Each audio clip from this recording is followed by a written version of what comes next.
Welcome everyone, Sean here from BlueRidgeSilverhound, providing up the Monday market report. It's everybody's favorite coin report, highlighting a lot of the most prominent modern coins. And generally we cover 20th and 21st century coins on this report because they are some of the most popular collected coins because of their ease of accessibility and price point. So we're going to talk about some of the most relevant coin sales. Generally, these are coins that certainly raise an eyebrow. Maybe perhaps it's a really nice variety or an error. Perhaps it could also be a very high graded coin, which is a popular type of collecting today in numismatics. And it's very prevalent on sites like PCGS and NGC, the top two grading companies for not only U.S. coins, but also for world coins. And people actually assemble registry sets of some of the finest coins, or not the finest coins. Some people do lowball sets as well. There's really no wrong way of doing it, but it seems to have taken quite a bit of popularity in the collectibles market. Not only in coins, but a few others as well, like sports cards and currency. So, well, it's kind of a topsy-turvy kind of economy. How does that impact the coin market? Well, we're going to talk about a number of coins. My expectation was, because I was only looking at eBay completed sales and also great collections, and those were the top two online auction sites for modern coins. And I have to say, it's really not affecting it as much as I thought it would. However, I'm seeing, especially this week, I saw less of the higher tier of coins that traditionally I would say would be $10,000 or more. Usually I would come across maybe one or two of those in the modern sold sales through these two auction sites, and I didn't find a one.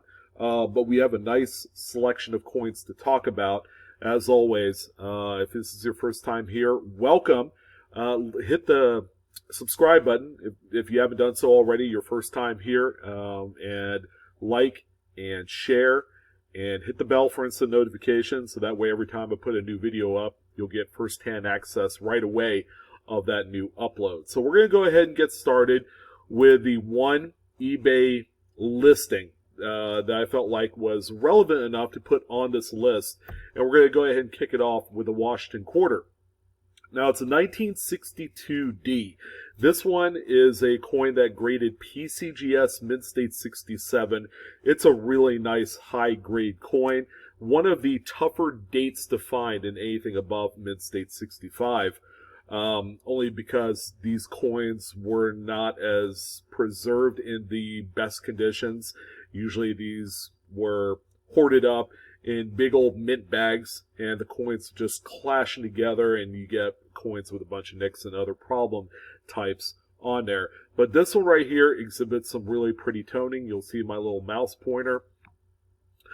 On the obverse, you have some of this mottled spotted toning. Okay, you got some violets, some greens in there. I mean, it's a very attractive coin.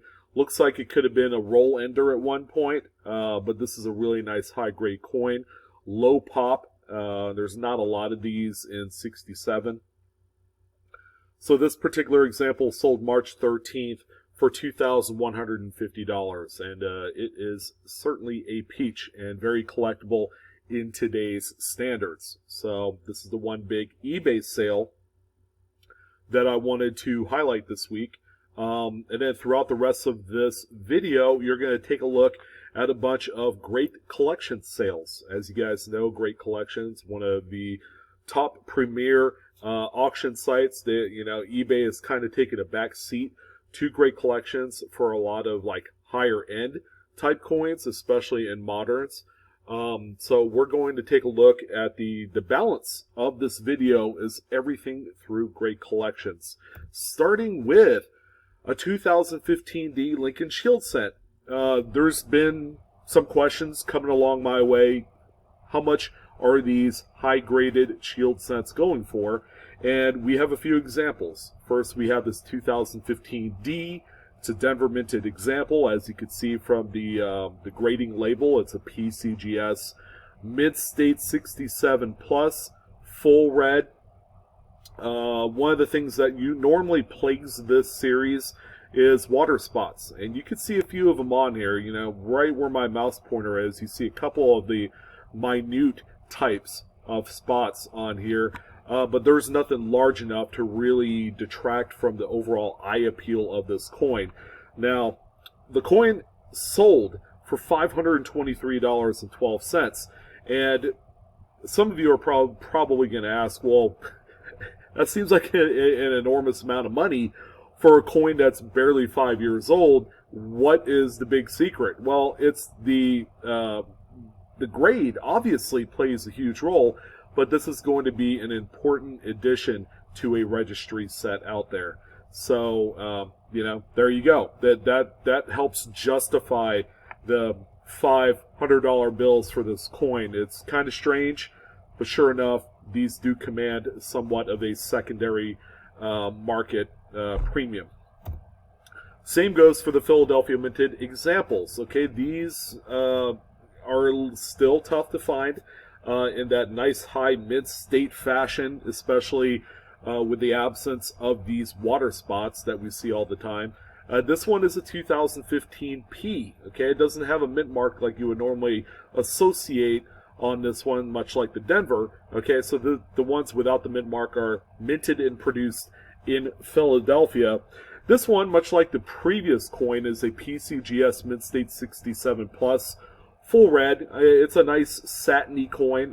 It has everything you're looking for as far as a premier grade Lincoln Shield set.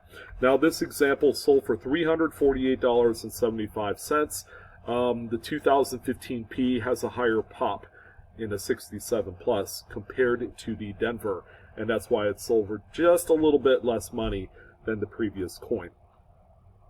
So here's another coin that we all identify as being one of the big time kind of like treasure hunt pieces when we're looking through pocket change or going through those bank rolls. It's the 1992 Lincoln cent that features the proof reverse close AM reverse type. These are not exactly the easiest coins to find. This example, as you can see here, is a PCGS AU58 brown.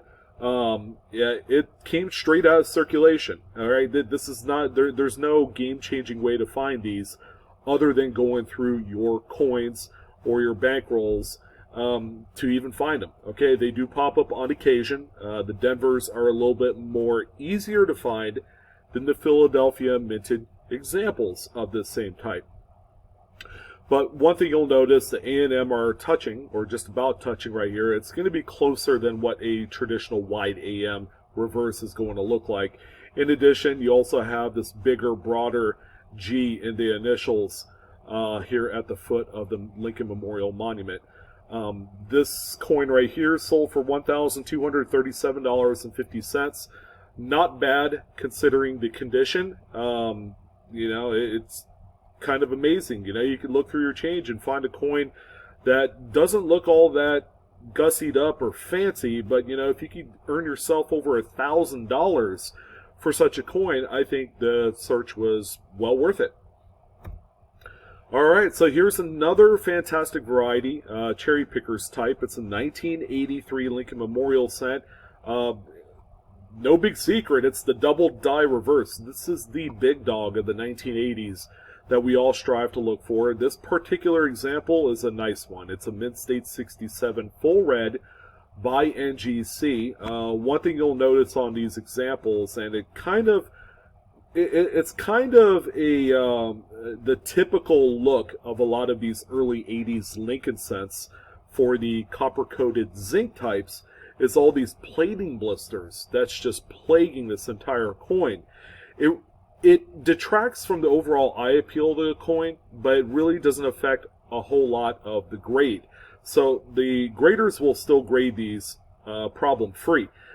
This particular example, of course, has that strong doubling that we long to find in change. Okay, so you see it on 1 cent, you see it on United and into states, and then also throughout the rest of America, in addition to E pluribus unum. So it's a tremendous coin. This one, because of its high grade, sold for $1,183.50. Again, this coin had a lot of potential to go up even further, but with all of the plating blisters, it really does knock it down a notch. But anyways, tremendous coin, really nice eye candy. So last week we featured a 1976 Lincoln Memorial cent that caught a lot of waves, sold for a few $1,000s. So we have its Denver minted brethren on the list. Okay, this one, graded much like the same of the Philadelphia type, is a PCGS Mint State 67 full red. Now, this particular example probably came from a brilliant uncirculated roll, an old roll that you would have to buy and kind of cherry pick through to find one that's as clean as this. But this one right here sold for $2,081.25. Yes, you read that right. There's really no other reason why you would collect a 1976 penny, whether it's a Philadelphia or Denver, other than its high mint state grade. There's no varieties to speak of. Errors are few and far between. But, you know, if you want the big money, okay, the high top pop grades is where it's at. All right, so here's one of my favorite dates, and certainly a tough one when it comes to just locating one at this grade level. It's a 1933D. It's one of the tougher dates outside of the 31S key date. This particular example is a PCGS Mint State 67 red. It is also CAC certified. I would say the only detracting thing, and you really can't do anything about it, is going to be the spot of brown right here next to the mint mark. This white thing that you see here is actually a scuff on the slab plastic. It's not actually on the coin. So aside from the little gray spot right here, this is a pretty nice example, very high grade, tough to find in this mint state type. This particular coin sold for $1,411.88 this evening. Talking about difficult, finding this particular date in mint mark at 25S in mint state is tough. Okay, and one thing, and I've been kind of collecting this particular date because it provides so much challenge. The big thing being that on a lot of these coins, the reverse is usually very mushy in terms of the strike. This one has a really nice hammered strike with not a lot of deterioration in it. We do see a little weakness here on the O and 1, but aside from that, this is a really nice hammered struck 1925S. Very difficult. Now, take a look at the grade. It's a PCGS Mint State 64 red brown. All right, so finding full red examples of this particular date is a tough one. If you wanted a really nice challenge out there, try finding a 25S that is, number one, not cleaned, doesn't have questionable color, which is pretty easy to do because people will tend to try to clean these and then retone them, and finding one with that sharp, strong strike at a high grade state. It's probably one of the most difficult things you'll ever do in your life. But this one right here, very beautiful coin. Even though it's a red-brown, sold for $1,238.62. One of the more challenging dates for the series. All right, on to nickels, and we have a few of them. We're going to start out with a 51S. Of course, it's one of the tougher ones to find with a full heavy strike. This one has a little weakness on the obverse, the chin area.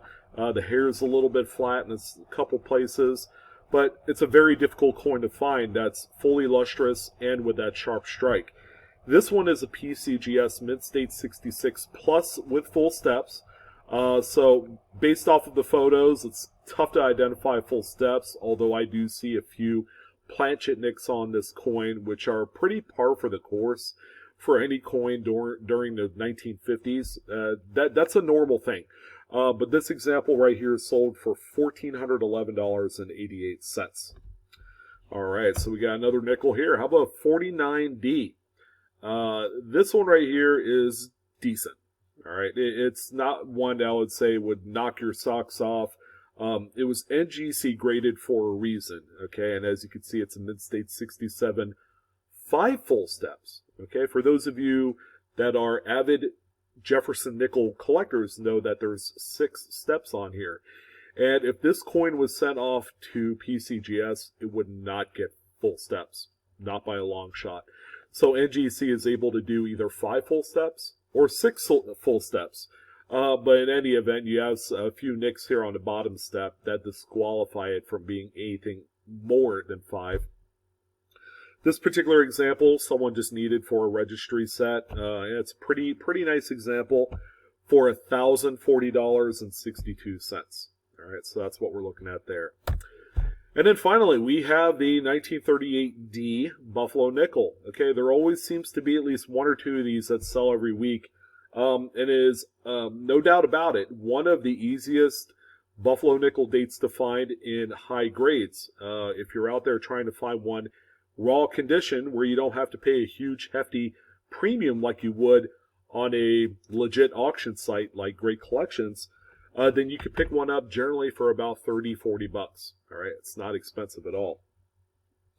But this one right here is anything but the typical. It's a PCGS Mid-State 68, which for the age, it seems pretty ridiculous.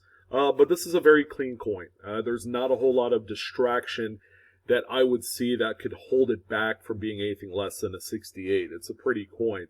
Also features a little bit of light golden toning, if you could spot that. It's mostly in the middle of the obverse and the reverse of the coin, which, you know, probably in hand it's a little bit identifiable rather than seeing it through these scanned images. But this one sold for $2,601. Okay, pretty nice. And it's about as cheap as you'll find for any 1930s Buffalo Nickel at a Mid-State 68. Even some of the more common dates like a 36 or 37, you'll be looking, you know, probably around $3,000 and up for a 68. Pretty cool. All right, so we have a Roosevelt dime, and we have actually a couple of them. This one is a strange one. A 1973. I probably haven't talked about 73 in such a long time. It's probably been about, I don't know, since the early beginning days of the BlueRidgeSilverhound Monday Market Report. But this one right here, it's one of the tougher dates. Usually these are struck with deteriorated dies, so you don't really have the full strike up on this. But this particular example looks like it probably came out of a mid set. And the only reason why I say that, it has this kind of like light gold tone around the periphery area, the rim edge of the, not only the obverse, but the reverse of the coin. And that seems kind of typical for these early 70s mid sets. Plus you have a little bit of the milky haze on there as well. Now this one is a PCGS Mid-State 67 Plus with a full band or full torch, as what I like to call it. You have fully separated lines here and then right here, although this looks a little bit flat, but I guess probably in hand. That is a fully identifiable split on that top set of bands. Crazy as it sounds, this one sold for $2,531.25. Goodness gracious. You wouldn't even think that a coin of this magnitude would sell for $2,500, but sure enough, a registry set really desperately needed this one. Probably a few registry sets of Roosevelt dimes needed this coin.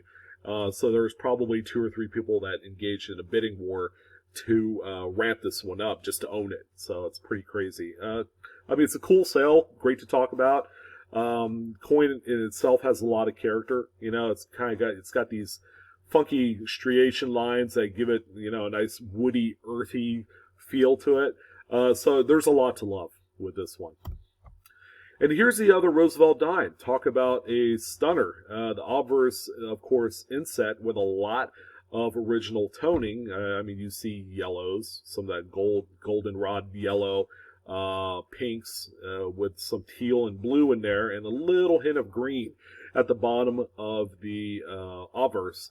This is a really pretty coin. It's an NGC Mint State 67 star. Usually a star is assigned to these coins that exhibit the best eye appeal, i.e. toning. It is also a full torch struck coin, so you have fully identifiable split lines here and here. It's a tremendous example, one in which they'll end up going again into a registry set. That's the main audience for these type of coins. This one sold for $920.25. All right, pretty nice example here. All right, and the final dime on the list is going to be a 1945S Mercury dime. This one right here, I would say the big reason why this is even on the list is that it is a common date, and it is a fully struck full bands coin.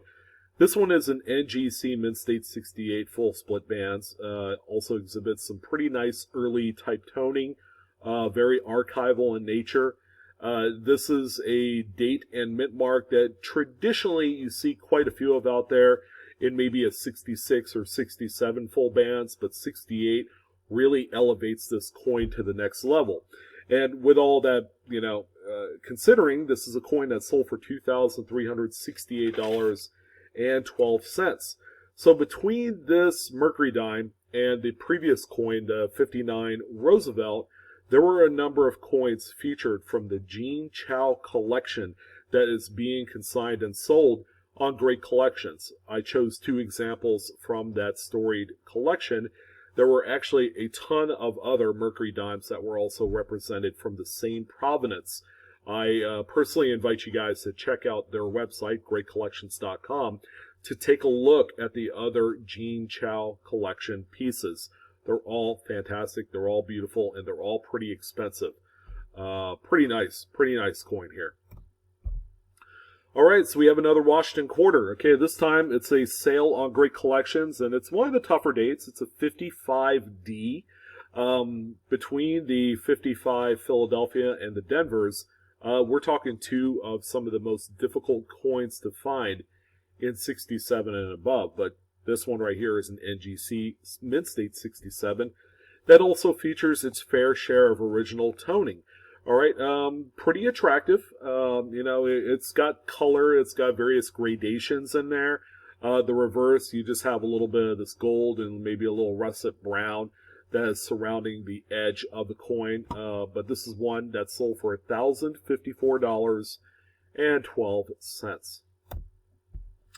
So this is probably my favorite toned coin on the list. And it's a 1963D Franklin half dollar. If you were a half dollar guy, okay, this is not a rare half dollar all on its own. It's one of the most common dates, common mint marks. They're available out there in mint state condition as a raw coin for between $15 and $20. They're really easy to find in high grades.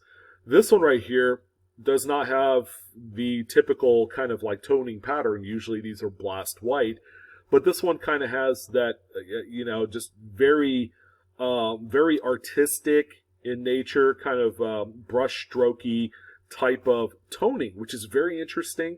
It's actually, quite frankly, neat. It's very watercolory to the eyes. The reverse, very much the same. I mean, it looks very spotty yet colorful.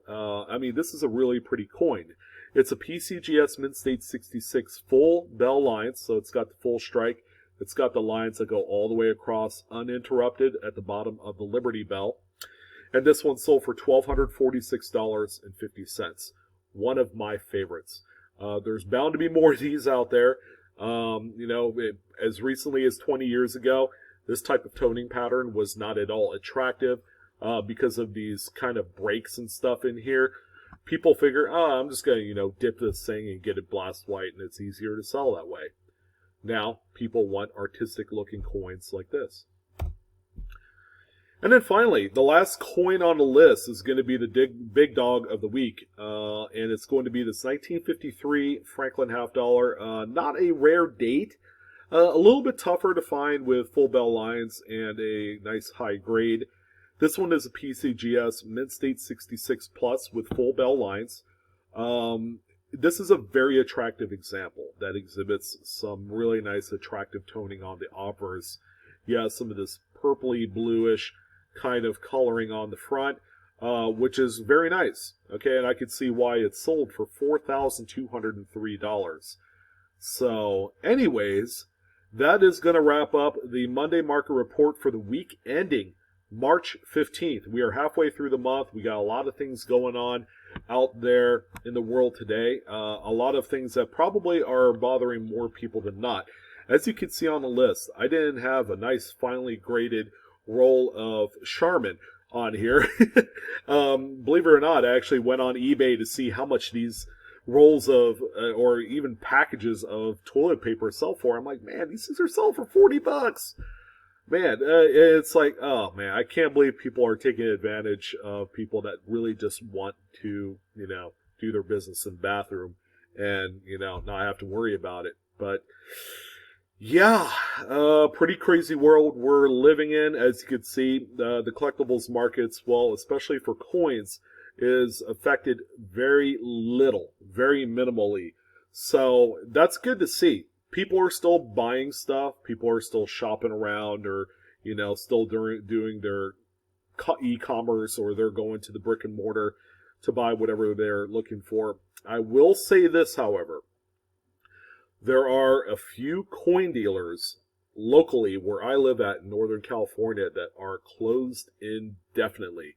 That might pose a problem for some folks that want to go and actually sell some of their maybe silver, just so they have an extra amount of money, or selling coins.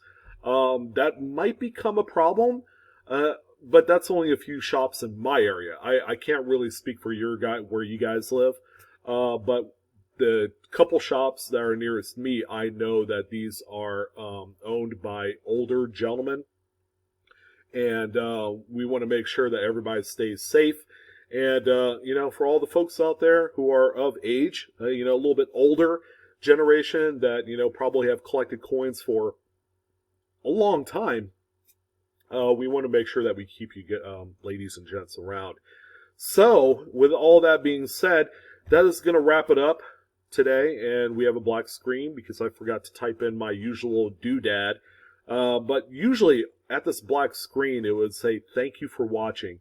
Like, share, and subscribe. I'm your host, Sean, with BlueRidgeSilverhound. As always, my coinaholics, we are discovering together. Love you guys. Enjoy talking about coins with you. Stay tuned for more great stuff. If some of you are going to be staying home, you might as well get your fill of YouTube videos. Why not add BlueRidgeSilverhound to your playlist? So thank you guys again. Take care, and happy collecting.